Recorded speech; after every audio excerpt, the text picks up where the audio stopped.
So, hello everybody. Thank you for coming, and well, thank you for inviting me here because I'm liking it a lot so far. So, okay, in this talk we will talk about high performance computing when the performance problem and what is the role of PyPy in this field of Python. So, a short biography of me. My name is Antonio Cuni. I've been a PyPy core developer since 2006 when I wrote my master thesis and then PhD and etc. I have also contributed or founded some other open source projects. You can find me on Twitter, or these are my GitHub and Bitbucket accounts. So if you just want to browse what I do. So first, an easy question: how many of you use Python in your work? Oh, surprise! How many of you have ever had performance problems with Python being too slow? Okay, so the real question is, why do you use Python? Okay, Python, it is well known to have performance problems sometimes. So I tried to, when preparing this talk, I tried to think a bit and trying to understand why people is using Python, because of course speed is an issue often, but Python has a lot of good qualities and strong points. So I thought it's about simplicity. Python has a lot of libraries that you can just use, install, and well, they just work. In general, it's about the ecosystem. It's also about the community, like it's friendly, but it is not about the language itself, I would say. But then I tried to think more and say, okay, but what is that in the language which enables to have nice libraries and a good ecosystem and things like this? So I think that Python real strong points is because the language enables to write libraries with very expressive and simple APIs, and it does so by having a type system which is very uniform. Like everything is an object, you can pass everything around. You can use functions as first-class objects. Classes are first-class objects also. Maybe if you are a newcomer or you're not very experienced, or maybe you're just a data science who don't care about what it's under the hood, maybe you never thought about this thing, but it's what the author of libraries really use to give you the libraries that you like so much. In general, I think that Python is a good language to write powerful abstraction. So you can have some nice API, a library which is easy to use, and under the hood it's complex, but it's hidden for you. And as an example to show what I mean, I wanted to do some JSON processing or something very easy. I tried to Google something in Java.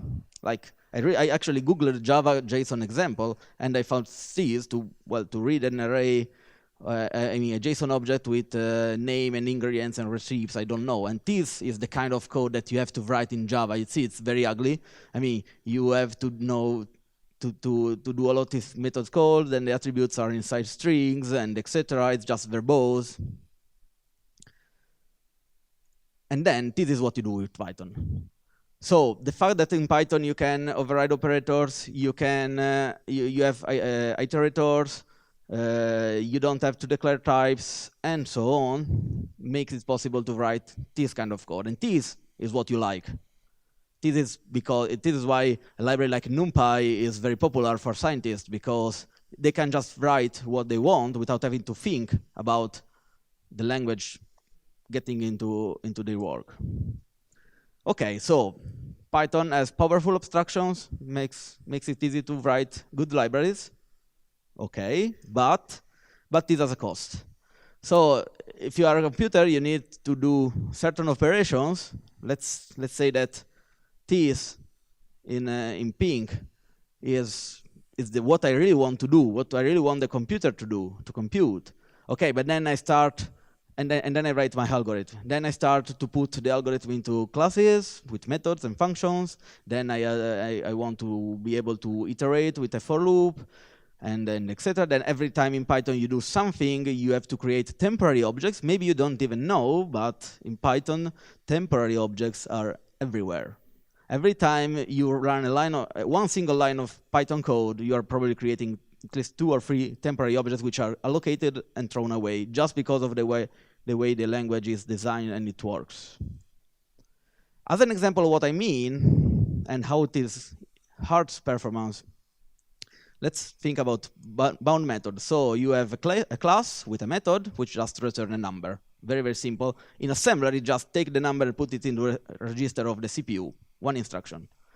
And in Python, it takes many instructions, but in particular, I can call the method directly on an object, which is a.foo, but I can also do the lookup of the method, like here in this line, and then call this. What's happening is that when I call a.foo, I'm creating a temporary object, which is the bound method, and then I'm calling it. And this is costly. I mean, not so much, but it has a cost. It's one of the abstraction costs I'm talking about. So in Python, in particular in CPython, you can do something like this to get some more speed. Did I? Okay. What do I need to press to compute it? I don't remember. I'm not an expert of Jupyter notebooks. Anyway, trust me, if you run this code, you will see that calling a.foo is slightly slower than calling bound.foo. And so when people want to optimize, they start to do all these kind of tricks to remove bound methods, trying to remove temporary objects, and etc. and etc. By the way, this is on CPython, but if you use PyPy, PyPy optimizes this for you, and we will explain this better later. So ideally, what I would like to do as a programmer, as a user of the language, when I'm writing something, I would like to think about concepts, not implementation details. Like I want to call a method. I don't want to think that the language is creating temporary objects, so I don't have to do it because else it's slower, and etc. and etc. But in the real world, these kind of details always leak to the user. So if you want to write performant code, well, you have to know what is your runtime, what it's capable of, what is fast, what is slow. And in Python, this is a problem because there is this kind of tension between writing nice-looking code, which your classes and functions and methods and abstractions and nice API, and have good performance. So there are various approaches to solve this problem, and this has been around for years, since the beginning of Python. If you go to conferences around the world, there is always someone trying to explain how to make your Python code faster, and usually all the suggestions and hints fall into some kind of pattern. So for example, one option is to work around the user code. Like I am modifying my code to make it faster because well, it's uglier, but it's faster, and this is what I need. Another option is to change Python itself to make it easier for the user to have a faster code. Like, okay, some of these have been solved in Python 3, but for example, in Python 2, you had range or xrange, where xrange was faster, but then again, so you needed to add it to the language, then the user has to remember to use xrange, else range is slower, and etc. Or dict.keys returns a list, dict.iterKeys returns an iterator, which is faster, but it's uglier to use, and etc. So what I would like is to have a language in which I can just ignore all this stuff. I want to use range, and it gives me the fastest possible thing. And if you continue to do this over the time, your program becomes harder to write, to read, and the Python implementation itself is becoming more complex. Like, I don't think it's really Pythonic, all these things. Yes, it's easier to implement because you just add new things which are slightly faster than the above, but in general, I don't think it's a good way to move forward. The other classical approach is to try to use existing libraries which are written in C and stay in C as much as possible. What I mean that, for example, I want to compute the double of a list of numbers. I can do it with normal list and list comprehension. This is Python code which is running and it's slower.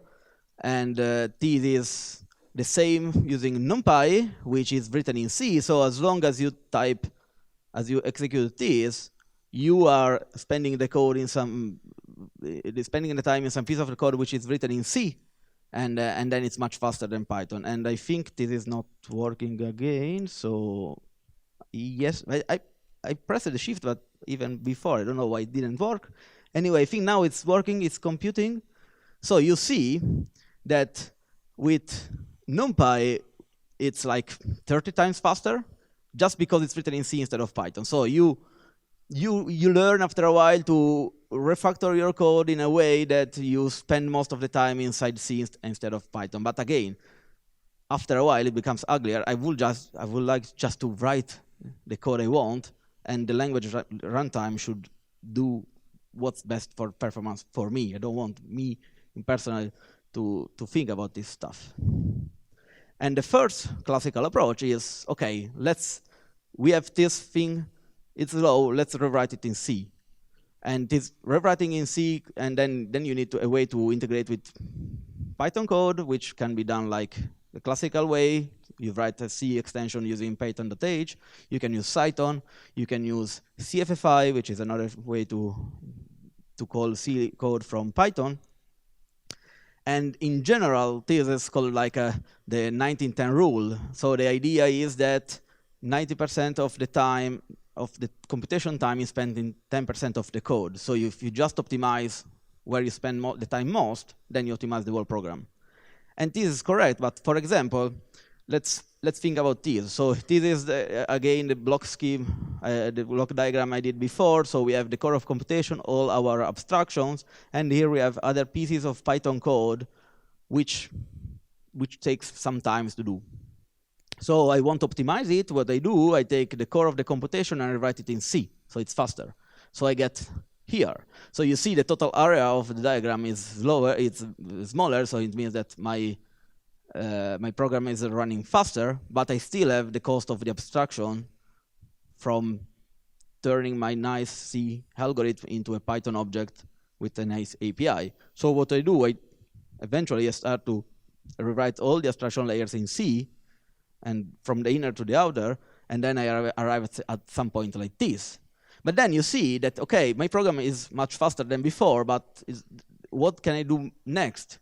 I mean, now the performance of the Python parts becomes relevant. I mean, if earlier most of the time was spent here, now it's no longer true. I mean, a total percentage of the time is spent now in the blue boxes, which are the Python ones, instead of the yellow boxes, which are the C ones. So then this makes it possible to arrive at a certain point, but then after a while, either you rewrite everything in C, or you can no longer gain performance. So, okay, but Python is used in the high-performance computing world. The problem is that because of all of everything I said so far, it is used mostly as a glue-all-in language. So you have all the libraries, all the cool stuff is done in a lower-level language, so in libraries in C using or in Fortran, and then you have these libraries built on top of it, and then on Python it's just glue only. But then it means that you can't really write your own algorithms in Python. So if you really want performance, you have to do all the stuff I described before.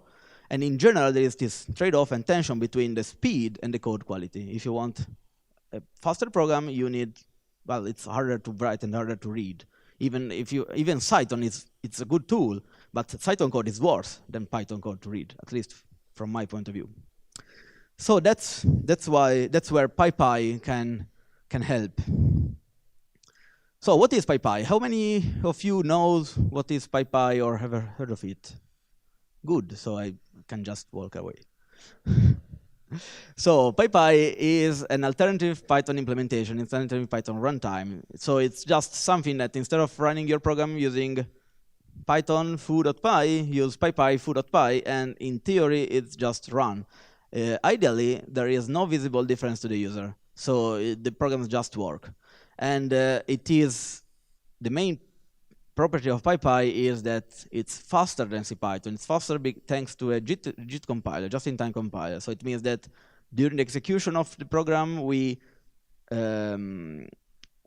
observe what's happening. We find that the most of the computation is spent here, here, and there, and we turn these pieces of Python code into assembler code, which is much faster. And that's why you get good performance. So usually people ask me, how fast is PyPy? But this is really a wrong question. There is no definite number I can answer and being true. So there are some extreme cases, I mean real world cases in which I measured a PyPy program to be 80 times faster than CPython. These are extreme cases which for many reasons, CPython is very, very slow. So PyPy shines. In a lot of good cases, which I have seen in real production code often, PyPy can be 10 times faster easily. If you take a random piece of code without optimizing it for PyPy or with maybe which has been optimized for CPython before and etc., usually you can expect to be 2 times faster. But yesterday, well, during the party, some guy arrived to me and said, "Okay, thank you for writing PyPy because I use it on my code and it's 2 times faster." And usually it happens a lot. So 2 times is like the baseline speed up you can expect. If you optimize for PyPy specifically, then you can reach much better result. Sometimes it happens that PyPy is just slower because you hit some piece of the code which is not well optimized and etc. It's not perfect, of course, but in general you can expect better performance. However, PyPy, as I said, is not perfect at all. So the idea is that with PyPy, you no longer care about a lot of things for performance because it optimizes method calls, for loops, classes for you. However, there are other implementation details that at some point leaks to the user. So for example, since we have a JIT compiler, there is a warm-up phase which is costly because you have to wait a bit of time before all the code is turned into assembler. So you experience the performance of your code to be a bit slower at the beginning and then becomes faster as while it progresses. Then you have the garbage collector, which is different than CPython, so it has some peculiarities. So you can see some differences. So, but of course, it has also a lot of qualities. And in particular, I think that what I like of PyPy the most as a user, I'm a PyPy developer, so I am on this kind of side of things, but I'm also a PyPy user because when I do consultancies for company, they want to use PyPy for running their code. So I write code which is meant to be run on top of PyPy. And what I like the most of PyPy is that I can write idiomatic code fast. I don't have to trade the quality of my code for speed in PyPy because PyPy is designed in a way that the easiest the code is, the easiest it is for the JIT compiler to understand what you want to do. So the easiest it is for the JIT to produce the assembler code. If you start to move things around to optimize for CPython, then the JIT compiler has a harder time to understand what you are trying to do. So you might actually do a pessimization instead of an optimization for PyPy. And the point is that abstractions are almost free, so you can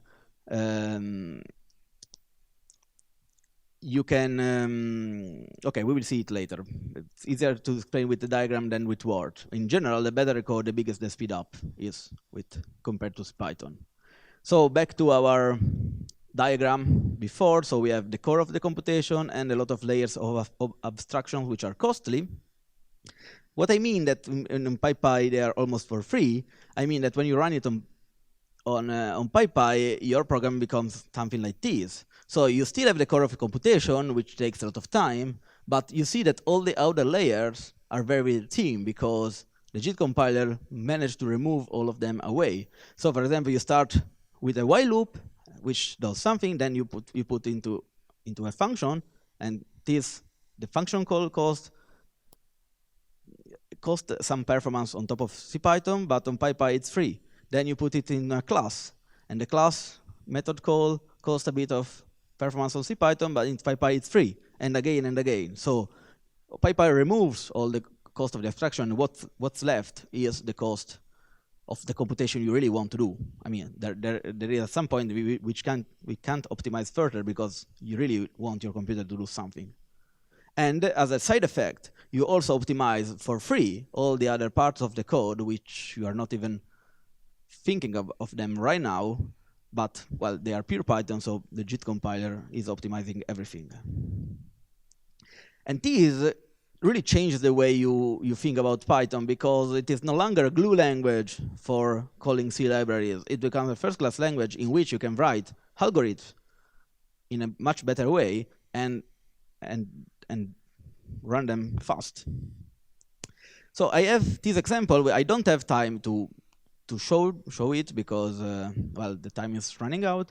But if you are interested in this is a running example, and it's a talk which I did at EuroPython a couple of years ago. There is a video here. I will publish the slides of this talk later, so you can click on it. And in this talk, I show a piece of code to do some image filter on real time, like on the webcam. And you can detect borders of just something very, very easy for people who do image processing. I have no idea what it's doing, but and I show that you write the algorithm with a for loop or a while loop and etc. And on PyPy, it is a bit faster, and then you start to put it into function, methods, classes, and etc. And the more you make the code better, the worse it becomes on CPython as for performance. While on PyPy, it always stays as fast. So these are the various versions of the program on CPython. You see that the performance drop the more abstraction I add to it. And on PyPy, apart from a corner case, the performance stays the same.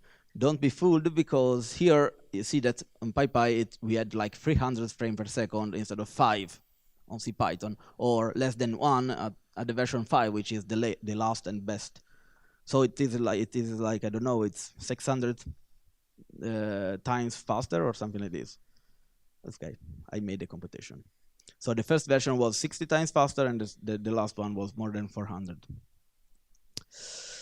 Big problem of PyPy, C extension. This is something that, yes, we need to solve. So on CPython, you have this kind of situation. You have the blue boxes which are in Python, then you have the yellow box which is in C, and the pink which is the glue for from Python to C. On PyPy, this is what's happening right now. So the pure Python code is very, very fast. The C code is as fast as before because we don't have any control on it. But calling from Python to C using the CPython C API is hopefully slow, because the CPython runtime is completely different system than PyPy's one. So we need to emulate a lot of things. We need to emulate reference counting. We need to emulate some peculiarities of the GIL and etc. And this is slow. So at the moment, C extension work, but every time you cross the border between Python and C, you incur a big performance penalty. So, and this is what in PyPy we call CPyX, which is the PyPy version of Python.h. As I said, it just works. You can pip install NumPy, SciPy, Pandas, and etc. in PyPy. They just work. Sometimes it's slow. So depending on the situation, I'd advise you to use CFFI, which is super fast on PyPy. And And that's it. We are working on it. So this is not showing the latest version of PyPy, but didn't change much since the last. Okay. I had a nice graph that showed that during the latest in the latest version of PyPy, the performance of CPyX is becoming much better. So C extension are becoming fast on PyPy as well, but there is a lot of technical work to do on it. So I think that eventually we will arrive at the point in which C extension are no longer a problem of PyPy. So in the future status, as I said, I would like all of C extension to be as fast as on CPython. And so you can have the C code, which is fast, the Python code, which is super fast. So you have the best of both worlds. And then you can use PyPy for default when you need performance. So my personal estimate is that with 6 months of full-time work of PyPy developers on this feature, then you can get the best of both worlds. But of course, you need funding and etc. I wrote these slides 1 year ago, and the status is still the same because we didn't manage to find money or time to work on it. So hopefully we will manage to do something after the summer. So hopefully next year I will do this presentation and I will say, okay, we are done. And that's it. I think we have time for questions. So.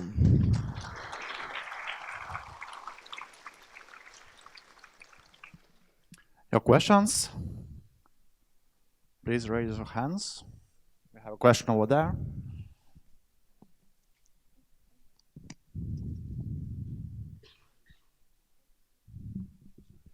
Hello, thank you for your talk. My question is about the possibility of completely replacing of default C Python interpreter in the future. Is there any technical or social problems with it, or is it possible at all? I mean, then the question is, what is the default? What default means? I mean, PyPy is, you can download and use it. Right now, most people still use CPython because it's easier to install, because it comes with the distribution and etc. So this is one problem, which I don't know if it's technical or social, but it is something that by default, people just download the Python that they find on python.org or that comes with the distribution. Then the other question is PyPy the right choice by default? That's another question, because I don't think that at this point in time it is, because of the problem I mentioned. So if you want to use C extensions, libraries written in C, then you might incur in performance problems. So sometimes CPython is still the best choice. And I think that when my vision becomes true, then yes, then PyPy could be technically the best choice to advise people to use. And then from this to become the default, well, I don't know, it's not something that I can decide, of course. It could be, it could happen. Depends if people want to use it or not, basically. But. Oh, thank you for a beautiful presentation. And I'd like to ask such kind of question. What about how do PyPy works well with Python 3 and async IO? Thank you. So we are bad at marketing. At PyPy we like to hack on the code and etc. So we are not very good at advertising things. So PyPy fully supports Python 3 nowadays. You can just download a PyPy 3.5 or 6, I don't remember which is the latest version we released, but it just works and it's very fast as on Python 2. And there are benchmarks for async IO in which they show that PyPy is really shining on it. But as I said, we are not very good at marketing, so we don't advertise these very much because there are still a couple of corner cases which are not implemented. So maybe there is some module of the standard library which is not fully implemented. So we say that it's beta quality, but actually the core language is implemented and it works. So you can just use it if you want. And the PyPy team is committed to continue working on the Python 3 compatibility. So we will be adding more features when they as they come into CPython as well. It might take a bit of time because we are a small team, so there is a bit of delay from when they arrive in CPython and to when you have them on PyPy, but we will implement them. Thank you for your presentation, and I have Where a are kind you? of Okay. yeah, and I have a kind of a twofold question about the state of how is global interpreter lock is dealt with. Like, what is the plan of? As far as I understand, currently there is one in PyPy as well.